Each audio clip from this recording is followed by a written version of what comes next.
The show starts in 3, 2, 1, go. Good morning, CaneSport. It's October the 28th, 2024. I'm Gary Ferman, the publisher of CaneSport.com, with a full house for you guys this morning. We got our managing editor, Matt Shodell, down below, and we got Izubee Charles to my left, and Stephen Wagner as we discuss the news of the day, presented today by Caneswear, your ultimate headquarters for all your Miami Hurricanes merchandise needs. The Canes are rocking and rolling in 2024, and that means you want the latest and greatest gear to brandish around town, to wear, and that is why you need to hook yourself up with Caneswear, 2655 South University Drive in Davie, or caneswear.com. They have it all, and all sizes and every different piece of merchandise that exists to fill any need you could possibly have. So check out Caneswear. We'll talk more about them later in the show. But right now, we got to start with, we got a lot to cover this morning. Miami had over 100 recruits in the house on Saturday night at Hard Rock Stadium for the victory over Florida State. And we're going Stephen and Izubee have spoken to a lot of those kids. We'll be talking about that in a minute. But guys, I think we got to wake Matt Shodell up down there in the bottom corner and talk first about the game itself between Miami and Florida State. And I was kind of surprised that Florida State put up the battle that they did. Maybe I should have expected it because it's a rivalry game, and there's the old cliche, you're always going to get the other team's best.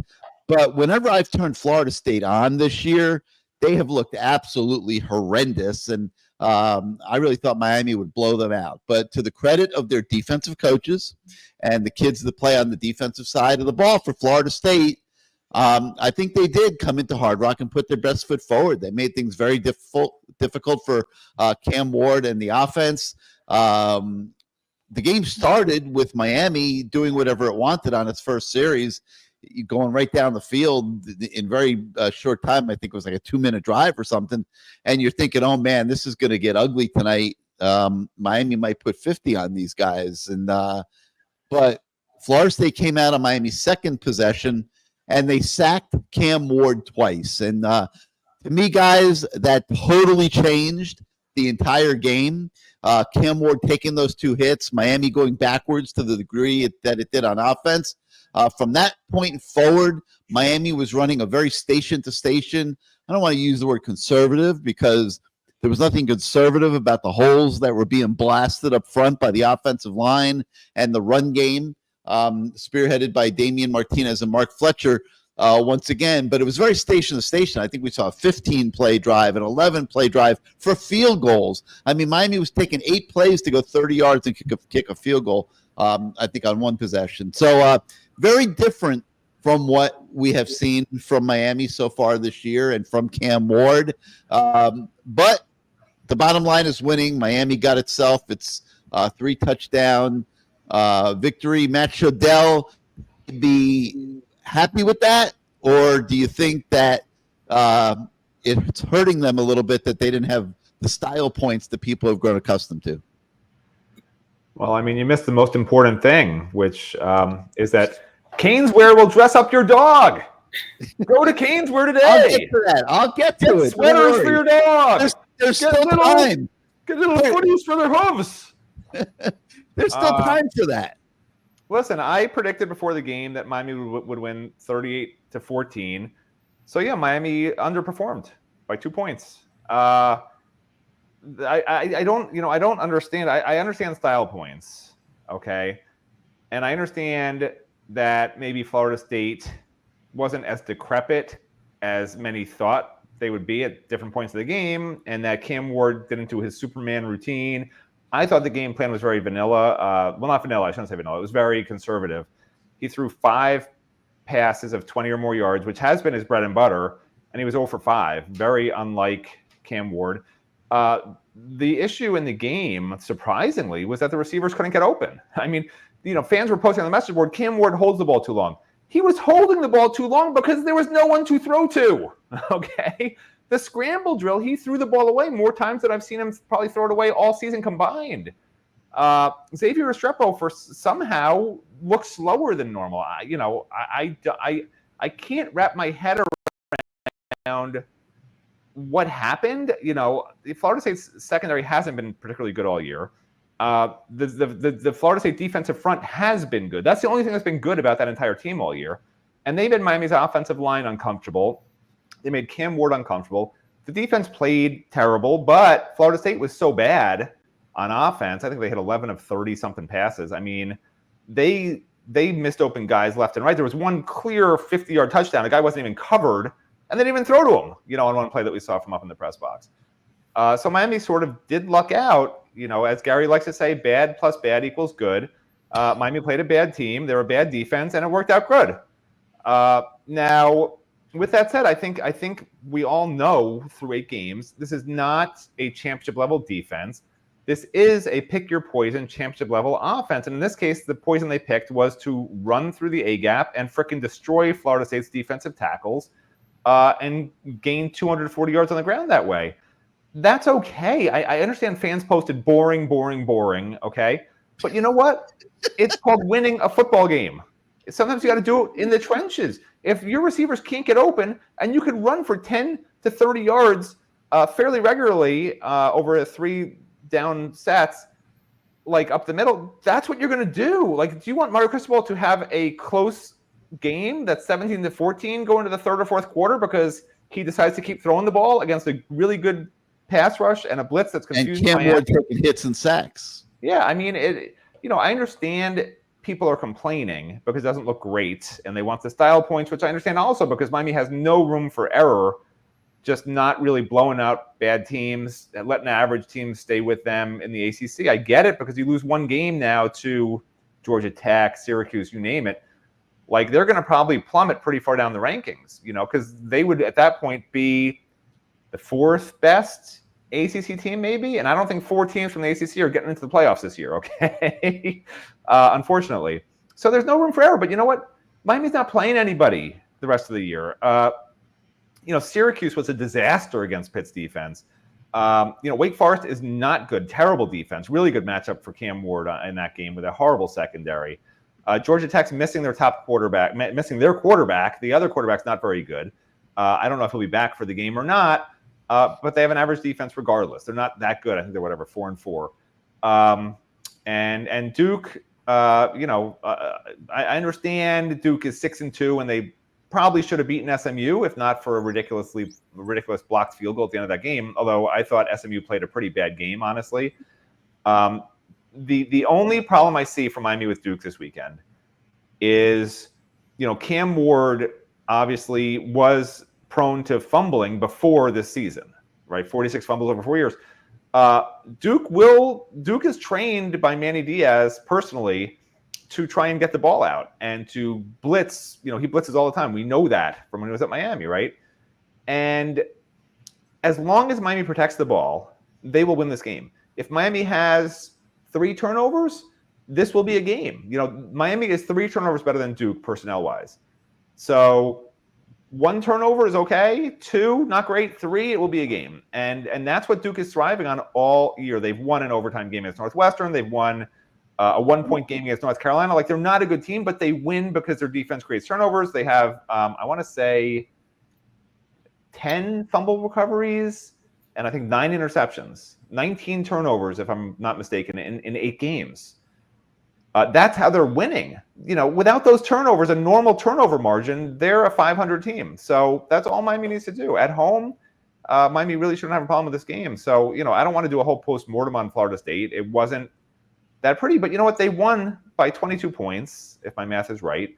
And, fans should just, move on. They know the team's not perfect. The previous 3 games were won by a combined 12 points. So just take it and move on. You just beat Florida State by 22 points. Don't complain so much. Because I like to complain, and I'm not even complaining that much. I could complain more. Yeah, we were laughing because we were on the message boards during the game. And, oh, my God. It was like they were losing by 30. Floating. It was insane. It's not like we're playing it's not like we're playing like the Bears defense on a last second Hail Mary. Did you guys see that yesterday? Yeah. He couldn't even reach the end zone with a throw, and yet the defense let them bat it backwards into the end zone for the touchdown. Like, I've never seen anything like that in my life. That is bad defense. Miami has amazing defense compared to the Chicago Bears. Sorry, Tyreek. I was going to say, it was actually Tyreek Stevenson that batted it up. Sorry, Tyreek. Well, so the message boards were going insane, and people were very rattled by the fact that Miami wasn't looking the way Miami's looked this year, and that's with Cam Ward throwing the ball down the field. I believe he's had something like 45 throws of over 20 yards in the first 7 games, and zero on Saturday night against Florida State, and so that was a big difference from earlier. But Florida State came into the game determined that they weren't going to allow Cam Ward to do that. And I think they had studied up very well on Miami's route trees, and they were keeping safeties back to make sure that they didn't complete passes down the field. And if Cam Ward was going to try to do that, and he was going to have to hold the ball an awfully long time, and they had their pass rush coming. And that's why Miami, and I give Shannon Dawson and Mario Cristobal and the offensive coaches a lot of credit for this. They made a quick adjustment. Like they didn't wait for more sacks. Like they were clearly thrown by Cam Ward being sacked on back-to-back plays in the second possession of the game. And that Florida State was beating the Miami offensive line in pass protection, which has been a strength so far this year, clearly inspired them to change the game plan, because they were a whole different looking team the rest of the game. And it was built around the power run game, which is how Mario Cristobal has built this team. I mean, he's made no secret of it. The offensive line being elite has been very important to him. It was very good last year. It's been very good this year. And even though they struggled a little bit on pass protection against Florida State, they made up for it with just absolutely butt-kicking blocking up front that was freeing up the backs to gain big chunks of yards in the ground game. And, we had a lot of conversation earlier in the year, Izubee, about Damian Martinez. And, I kept, trying to, implore everybody to have patience with Damian, that, this was a very good, proven running back, and he was just feeling his way into the offense, and that he was going to have moments this year where we're going to be awfully glad to have him. And Saturday night was certainly one of them. He had 15 carries, 148 yards, had another big reception for 21 yards. So Damian Martinez accounted for 169 yards of offense himself. Enough, I'm sure, to impress even you, Izubee. Yeah, I was super excited to see Damian Martinez kind of have another breakout game. I know last week he had a pretty good game as well. So seeing him, stack up 2 games like that's really, really good. And, him and Mark Fletcher got the same amount of carries. They both ended the night with 15, but obviously Martinez stole the show by the end of the night on Saturday. And, like you mentioned, that big, 21-yard reception. We talked about that a few times on the Lamar Thomas show, how we wanted to see him kind of get involved a little bit more in those checkdowns and things like that. And I just feel like the more you put the ball in his hands toward the tail of the season, the more you're going to see from him. And, with Mark Fletcher, obviously that 1-2 punch is going to be something that I think the team can rely on, especially I think it's going to be another tough matchup, against Duke. I know, people think, hey, it's going to be a blowout, but, people thought that about the FSU game. But I do think Duke's defense is going to present a challenge, and you're going to definitely need a Martinez and, Mark Fletcher type of game they had against FSU. So excited to see if they could do this for a third week in a row coming up against Duke on Saturday. Martinez just looks like a kid that's been doing this for a while, and everybody, talks about the young running backs like, Jordan Lyle. He had that huge run at the end of the game in South Florida and showed us what he's going to be capable of down the road. But when you get into a slugfest type of game, like what this Florida State game was, man, it is so valuable to have backs like Fletcher and Martinez that are bigger backs that can be physical and pound out the yardage, and it allowed Miami to take control of the game. And, I'm sure the margin of victory wasn't enough for a lot of people, but I'll point out that it was right on the Vegas line. And, that means that when Vegas analyzed this game, they expected it to be about a 3-touchdown game, and that's what it was. So in that regard, Miami met the expectation. Stephen, I know you spent most of your night ogling the recruit section and with absolute amazement at the plethora of talent that Miami was able to get to come to the game. But before we get to the recruiting aspect of all this, what were your thoughts on what you saw out there at the Rock on Saturday night? Yeah, well, before every single recruit walked into the stadium, I made sure I asked them if they knew what the spread was and how much money they put on the game, or if they needed someone to go ahead and place that bet for them. Obviously, all of these 16 and 17-year-olds were really, really invested in Miami covering the spread, but. Overall, I mean, kind of going back to what you were saying, on the running back situation. I mean, Miami wasn't able to throw the ball probably as much as they wanted. I mean, Cam Ward ended up not having a passing touchdown. He did have a receiving touchdown, but he didn't have a passing touchdown. I remember kind of thinking to myself, it's kind of funny. Elijah Arroyo is going to finish this game with more passing touchdowns than Cam Ward. I really was laughing at that to myself. But when you look at how the game played out, I mean, this is the blueprint for what Mario Cristobal wants. They did not win this game because of Cam Ward, because they didn't need to win this game with Cam Ward. They didn't win this game because of Cam Ward. They won this game with Cam Ward. They were very reliant on their offensive line. They pounded the ball. Offensively, they dominated the line of scrimmage in the run game, which is Mario Cristobal's MO. I mean, that's what he has wanted to build this team on, like Matt said. And I think kind of the way that Miami has constructed this roster, especially when you look at the way that they've recruited running backs, whether it's through high school or through the transfer portal, it's very clear to me that Miami wanted to build a team that would still be fresh running the ball in the fourth quarter.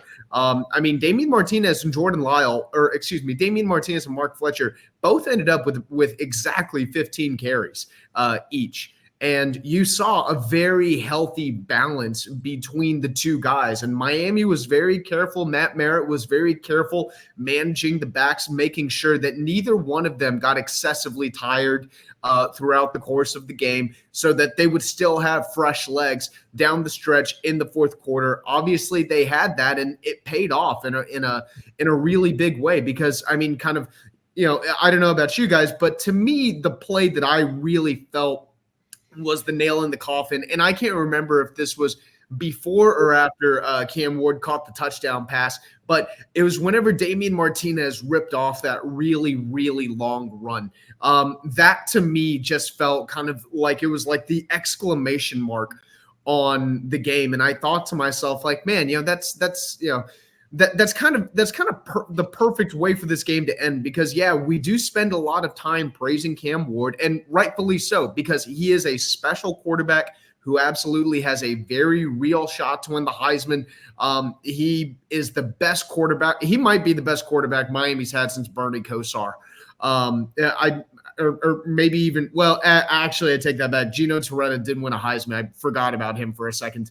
I thought to myself, man, it really is perfect that Miami is, punctuating this win with a really, really just, dominant running attack, because that's the way that Cristobal wants his teams to be. He doesn't want to be an air raid team that has to zip the ball all over the field. He wants to kick your ass at the line of scrimmage. And I kind of felt like with Mario, he wanted to, he kind of wanted to physically beat Florida State, not just beat them on the scoreboard, but physically just manhandle them up front after, obviously, the last time they played at Hard Rock. I mean, FSU just absolutely dominated Miami's offensive and defensive lines. And I think Mario wanted to show everyone, no. The script has flipped, and now it's Miami's turn to physically beat you, because you do not have the dudes up front to hang with us. And it's a question of toughness and a question of strength. And that's just the kind of stuff that,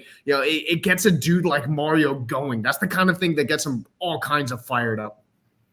Yeah, I'm sure that it wasn't too difficult for him to accept that they were going to have to run the ball in this game and not subject themselves to sacks and turnovers.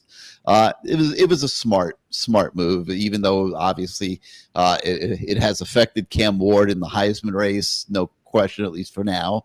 In some of the early polls and things that people put out, we're seeing where he went from being the leading candidate going into the week. Now they're saying he's second or third or fourth, some cases even fourth Heisman race. So not putting up the big numbers didn't help him in that regard. But the bottom line is winning, and Miami did what they had to do to get this one done. And so the focus very quickly shifts to recruiting, and 100 plus recruits were there. Miami got a commitment on Sunday from Camden Portis.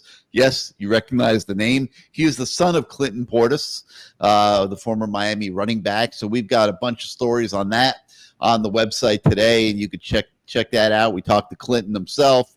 We talked to Camden's coach to give you guys a little perspective on exactly what Miami is getting in Camden Portis. We have an analysis of his game as well. Stephen, I'll come back to you. You did the analysis on Camden Portis. What kind of player is Miami getting in him?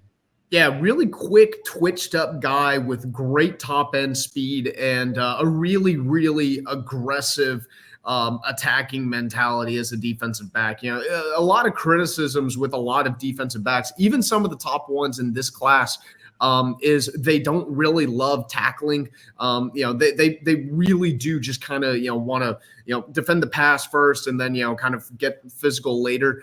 And I think that's something that we really see from from a lot of high school defensive backs. That's not something that's uncommon. Camden loves contact. He's a very aggressive player. He's moved around all over the field defensively. He'll play some outside linebacker. He'll play a little bit of free safety, strong safety, corner. They really tried to use him in as many creative ways as they can right now at the high school level. I think he's probably going to project best as an actual corner at the college level, or maybe kind of like playing like sort of, like a star type position. Or hell, even if he was moved to safety, I could see him being, like a spur type of player. But I really think that, right now, he's definitely a little bit more of a reactive player than he is an anticipatory player. But that's really the only thing that kind of stands out on tape to me and makes me think, oh, that's an area that could use a little bit of improvement. And I think the really good news, if you're a Canes fan, is that's an area that's very, very easily fixable. That's an area that you can get a lot better in very easily. And that just comes with experience, that comes with high-level coaching, and that comes with a lot of time in the film room, which is certainly something that you're going to get at the college level. If I'm a Miami fan, I really like this pickup because he kind of has that chip on his shoulder mentality. He really, he doesn't play like, he like everyone should know what his last name is. He plays like a dude who has something to prove. Like he's not necessarily extremely respected. Like he wants to create a name for himself. He doesn't want to be Clinton Portis' son. He just wants to be Camden Portis. And so, whenever you look at from that aspect, I definitely think this is a pickup that I like, because I think that whenever you get guys like that, you get kids that have a chip on their shoulder. At the end of the day, you're getting someone who desperately wants to be better, who wants to be really good at football. And I think if you'll give me a kid that has that kind of mentality, if I'm a coach, I feel like there's a lot that I can do with it. So I really like the pickup.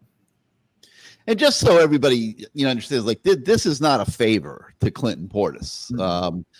Camden is a legit prospect. He is a level of player that Miami would have recruited if his last name was Shodell or Wagner. It wouldn't have mattered, okay? Miami still would have recruited him. But obviously the fact that he is Clinton's son is a great story. And Izubee, you spoke to Clinton Portis after the commitment, and we've been talking to Clinton all through this recruitment, and we knew Camden was coming to Miami. They were doing taking a lot of visits.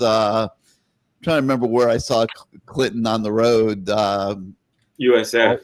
USF, all dressed up in USF gear or whatever, and he unzipped his jacket. He showed me his cane shirt underneath the USF clothes. But Clinton, of course, he wanted his son to come to Miami and follow in the footsteps of himself, and his wife's from Miami too. So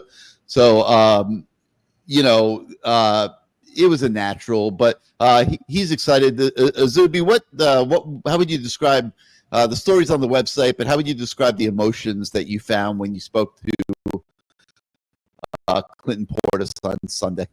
Yeah, when I spoke with Clinton, it was kind of a full circle moment for him because, when I asked him, how cool is it seeing your son, commit to the program that you made a name for yourself at? And he was like, you know what? It's not just about me. It's not just about Cam. It's about his little brother. It's about his older brother. It's about his mom as well. Because Clinton and his wife, met at the University of Miami. So like I said, it's kind of a full circle moment.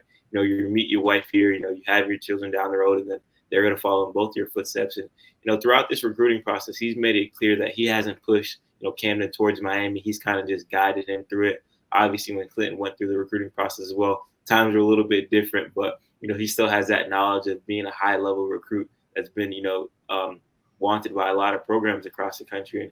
And, he was just super excited to see that. And he kind of told the story when he told, Mario Cristobal that he wanted to commit. Coach Cristobal was a bit surprised, but obviously they took that commitment in a heartbeat. And, now they found their home. He's committed to Miami. He's focused on getting Camden ready for that next level. He knows his son is far from perfect. So over the next, year and a half or so until he arrives in Miami, they're just working on the little things. That some of the things, Steven said, which is spot on in his story, kind of, preparing in the film room a little bit more, becoming a film room junkie, because athletically, he has all the abilities. His dad was a, amazing NFL player, and those genes, were passed down to him. So just fixing the little things in his game. But overall, the whole entire family is super excited that Camden committed to the Miami Hurricanes. All right, we got a lot more recruiting that we're still going to talk about on this show, but let's take a moment and talk a little bit about CaneSwear. Without question, your ultimate authority for University of Miami merchandise in today's world. Let's first take a look at CaneSwear. Welcome to CaneSwear. New store, new items, same great experience. Family owned and operated since 2010, CaneSwear has the latest merchandise from the Miami Hurricanes, Miami Dolphins, Florida Panthers, Inter Miami CF, and more. Come visit us at our store in Davie on University Drive, just south of 595, or online at caneswear.com. CaneSwear, the spot Miami fans shop. Doesn't matter if it's a T-shirt, a hat, jerseys. You want that Cam Ward jersey that's so popular, polos, hoodies, magnets, you name it, they have it at CaneSwear, and they have in all sizes for men, women, kids, babies, and Matt likes to joke about it, but I know a lot of you guys out there have dogs, and they will even dress your dog. Okay, Don't Matt, dress your dog. Not a word, please. But yeah, CaneSport even has gear. Well, you don't want Dolphin gear anymore after their 5th loss of the season yesterday. But the Panthers are cranking up. Inter Miami is in the middle of the playoffs. So if you want to support some of the other teams in town by wearing their gear, you can get that at CaneSwear too. It's more than a store; it's an experience. At 2655 South University Drive in Davie, that's about 15 miles north of Hard Rock Stadium. We're down to a couple home games now. Yeah, you can go before a home game, but you don't have to wait. For example, for the Duke game this weekend, you can go to CaneSwear anytime and gear up, and you also can shop them at caneswear.com. So 2655 South University Drive in Davie, or caneswear.com for all your Canes merchandise, and say hello to the folks at CaneSwear while you're at it. Good people over there, and I think you'll enjoy the shopping experience. Okay, speaking of the word enjoy, Stephen and Izubee, you guys spoke to a lot of these recruits after the game on Saturday night. We've got a lot of that coverage on the website. Izubee, I'll start with you. What was describe the general mood of the recruits as they were exiting Hard Rock on Saturday night? Everyone was super, super happy. I don't think I saw, one kid leaving without a smile on his face. A lot of kids also mentioned too, Miami always, you get the jokes, Miami can't pack out a stadium where the atmosphere is, not what it should be for a college football stadium. And multiple guys, including Camden Porter, said, the atmosphere at Hard Rock Stadium on Saturday was better than, most of the colleges he's visited, during his time as recruitment. And then another guy, Jabori Antoine, formerly committed to LSU, now committed to Miami, said his biggest takeaway was just the crowd and the experience that he had, inside Hard Rock Stadium. So guys had a lot of great things to say about a lot of different things. Another thing I want to point out, Ohio State commit TJ Alford, he's been watching Miami his entire life. He saw, Miami suffer that beat down against Florida State in 2022. And, I asked him, how cool is it seeing the progression? And he's like, it's amazing because since Mario Cristobal's gotten here, he said that's never going to happen again. We're going to flip the program. Even in the summer, he was saying, hey, we're still working to get there. We'll get there one day. And actually seeing it was kind of amazing to him. And obviously that has his attention, and Miami's still in the mix for him. But a ton of top targets, committed to the program, committed elsewhere, and guys that are looking for a home. So, overall, a ton of good came out of this weekend for sure. All right, Stephen, in that maze of recruits, and like I said, there were over 100 of them, there were a few that are really significant in this current cycle, which we're now 5 weeks from signing day. It's getting close, folks. You got to look at Ben Hanks, Jacques Carter, TJ Alford, Carter and Alford, both the Ohio State commits, and Hanks is committed to Florida. And these are three kids that Miami's trying to flip here late in the game, and they keep coming back, Stephen. That's usually a good sign when they keep coming back, kind of like how, the Stone Crabs with their relationship with Matt Shodell. They keep finding each other like magnets, and Miami and these key recruits seem to be finding each other like magnets. Does Miami flip any of the three in the next 5 weeks? I think they flip one of those three. I think that Ben Hanks right now, I'm probably 60-40 he'll end up at Miami. I think that, the sign that he keeps coming back is definitely good. Just like the sign that TJ Alford keeps coming back is definitely good. But, when you look at the trajectory of Miami compared to the trajectory of Florida, and then the trajectory of Miami compared to the trajectory of Ohio State. Right now, Miami and Ohio State are both expected to be playoff teams. Right now, I think they're separated by one place in the AP poll. So right now they are on about the same level. Miami is way ahead of Florida. And they've proven it on the field. The gap between Miami and Florida is really massive. I don't think anyone knows what the deal is with Billy Napier. Everyone's wondering, how many games would Billy really need to win to keep his job? Because it seems like, there's maybe a little bit more stability there at Florida than there was early in the year. So who knows what's going to end up happening there. I think Miami is going to end up doing enough to get Ben Hanks in this class. One of the really, really big factors was going to be if his sister would be able to play volleyball at the same school that he goes to, because it's really important to the family that Hanks and his twin sister are able to go to college together.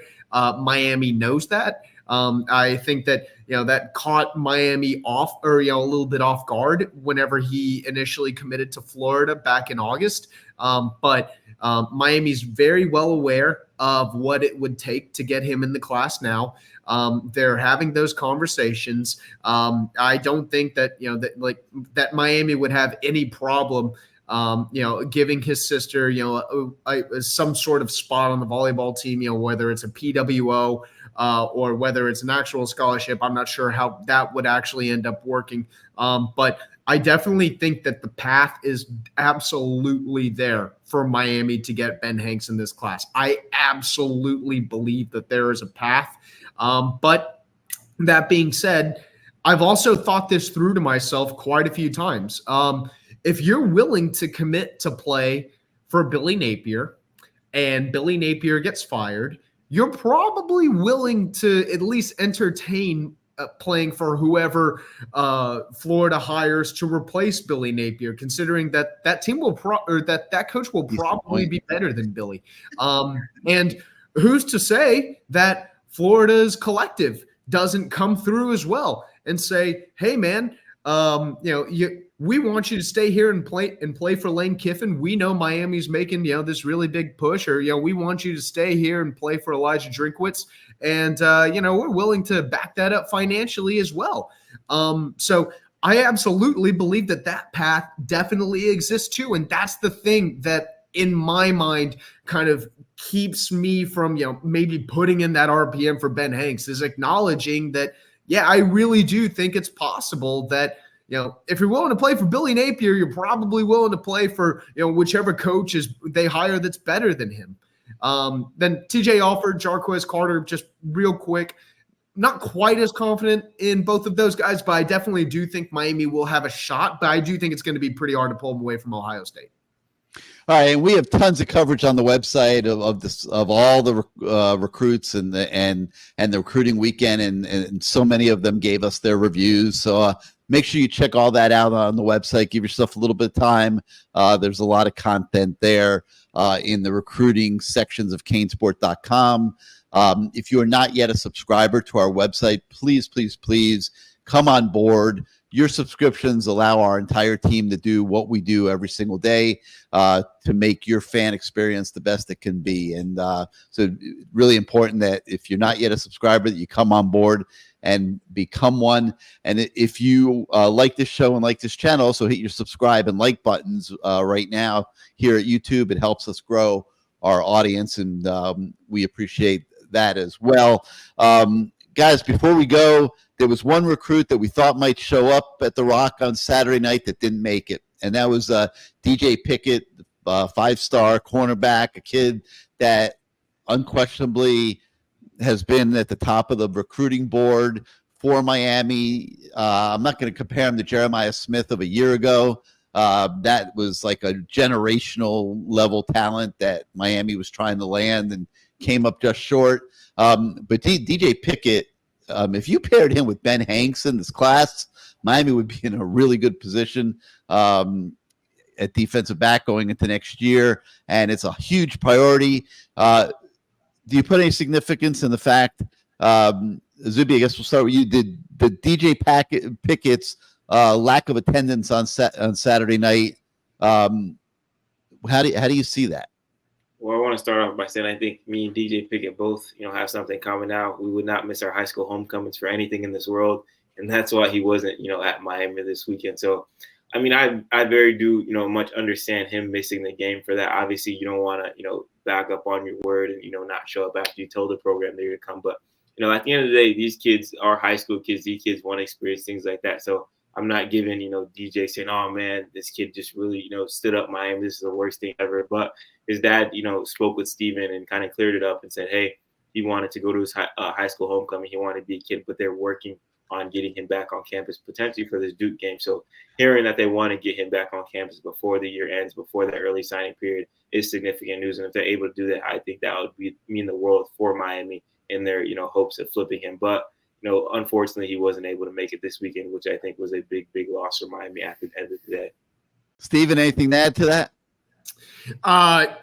You know what? I'll say it. I think it's meaningful. I think it hurts because that might have been Miami's last chance to get DJ to South Florida before the early signing period.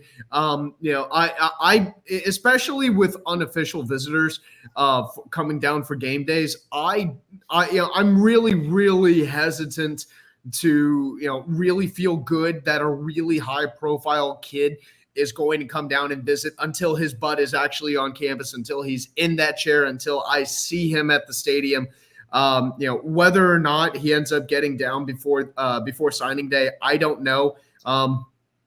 So if the Florida A&M game early in the season actually ended up being DJ's last trip down to Miami, I don't know how great I would feel about Miami's chances. I definitely think it hurts that the Hurricanes weren't able to host him for what will undoubtedly be the best environment that we have at Hard Rock Stadium all year.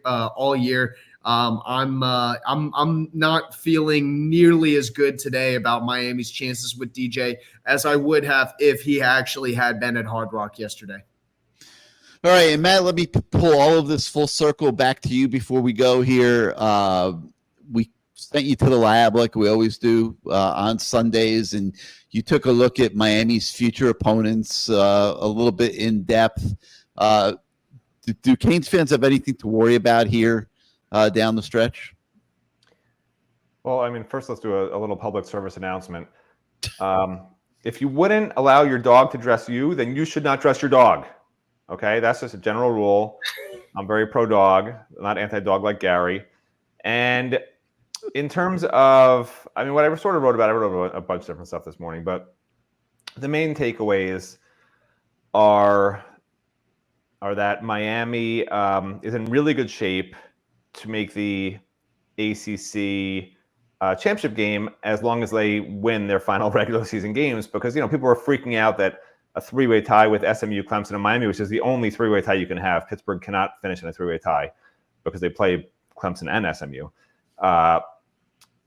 SMU, the tiebreak, it goes to the fifth tiebreaker, and SMU right now is behind Miami by several games in that category, and of course there's more games to be played. So, and that's common ACC opponents is that fifth tiebreaker. So, or not, sorry, not common, just ACC opponents and their records that these teams faced.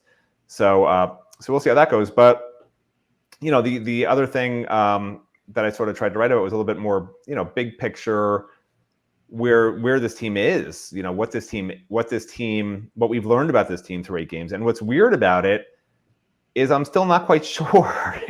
Like, the defense, I think, is better than how it's looked, you know, because the defensive line talent-wise is top 2 or 3 in the ACC, if not the best and deepest in the ACC talent-wise.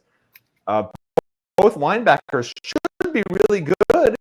They're underperforming for some reason in Lance Guidry's system, even though Wesley Basaint has been in it and Francisco Mamano has been in it. So really the only weak part is the secondary, which should be getting better, but these guys have been getting worse. Like, I can't really wrap my head around why that is. If they somehow manage to put it all together and figure this thing out, this defense can be a top half ACC defense just based on talent.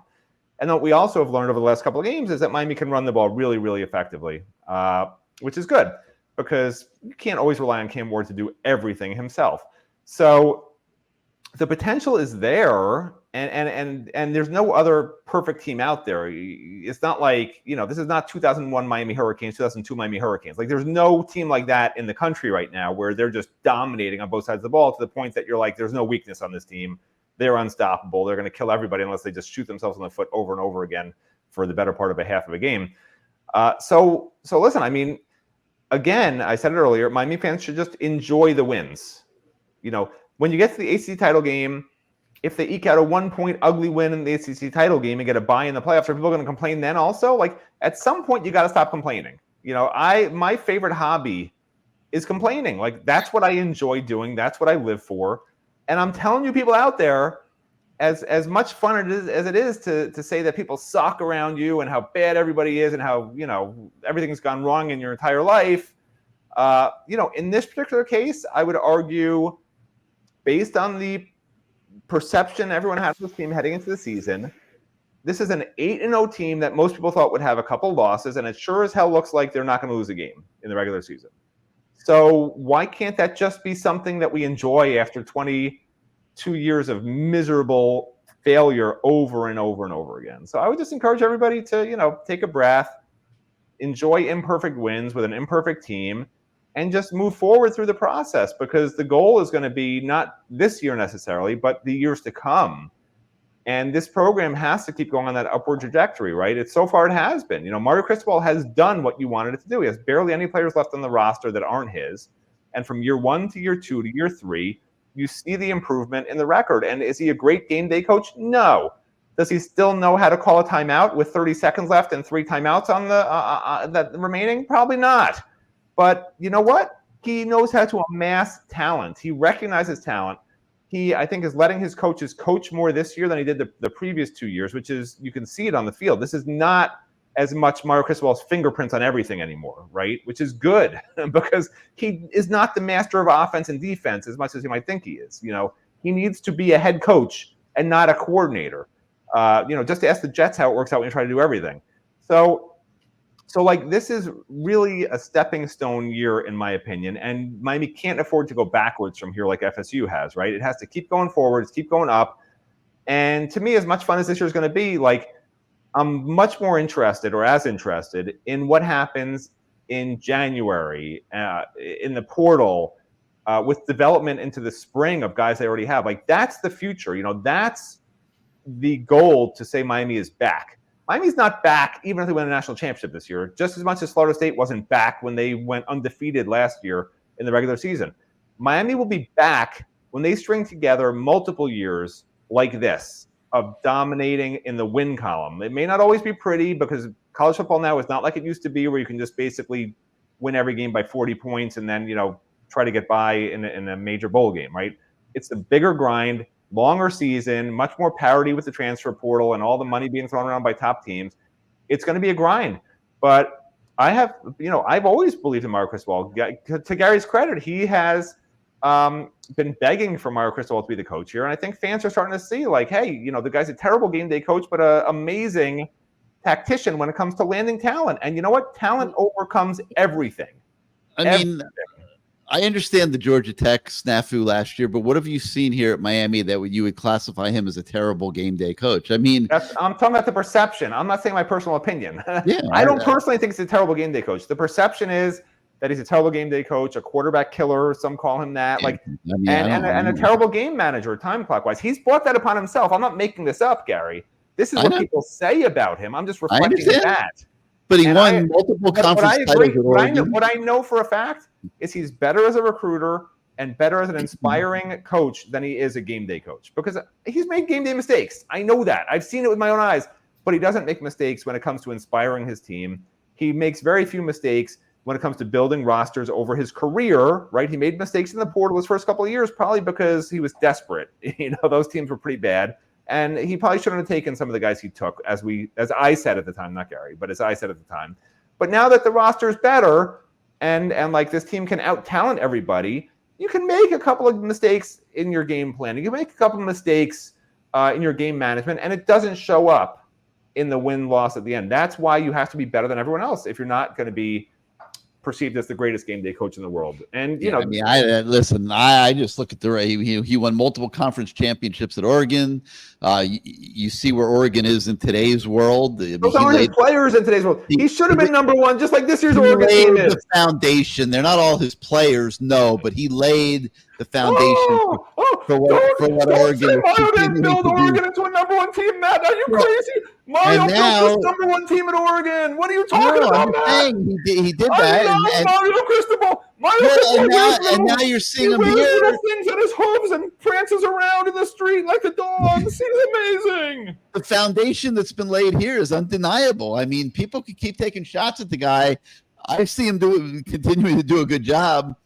And you know, I don't see game day problems this year. In fact, they made a very quick adjustment on Saturday that they needed to make. Like I said, I think he's taken his hands off the coordinators this year. His fingerprints were all over this team the first couple of years, and there were problems on game days, Gary. I hate to tell you. This year, I think he's figured it out. It wouldn't shock me if he suggested to Shannon Dawson Saturday, let's run the ball. It wouldn't shock me at all. But we don't know that. We're not on the headsets. But there was a very quick change in the way Miami was attacking that game Saturday after those two sacks early in the game. So, you know, listen, if Mario had a hand in that, great. If he didn't, that's fine too. Then credit to Shannon Dawson for figuring out that he better make that move sooner than later before the game got too deep and you're in a dogfight. And I thought it was a great move. Kudos to whatever. Dogfight, you're a doggist. You are a horrible doggist person. I said dogfight, and the dogs are dressed in gear from CaneSport. How about that, Matt Shodell? All right, that's going to do it for today. Let's get out of here before Matt says absolutely anything else. We thank you so much for starting out your day with us. For him down there at the bottom, and Stephen Wagner and Izubee Charles, I'm Gary. Thank you once again for starting your day with us, and we will see you next time, everybody.